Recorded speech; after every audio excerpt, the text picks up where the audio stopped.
Hello guys, welcome back to this channel. In this today's tutorial, I'm going to show you how you can get the secret pose in Dress to Impress.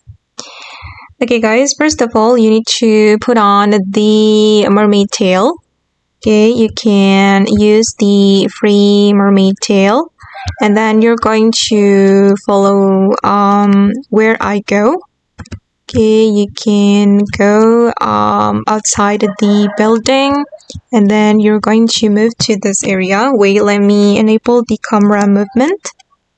Okay, I'm going to jump. Alright, and then we're going to jump to the sky. Alright, and then after that, we're going to get this pose. Okay, it's like swimming, right? Okay guys, and that's all the way to get the secret pose in Dress to Impress. I hope this video will be useful for you. Thank you so much for watching, and if you found this tutorial useful, don't forget to like, comment, share, and also subscribe to this channel. Bye!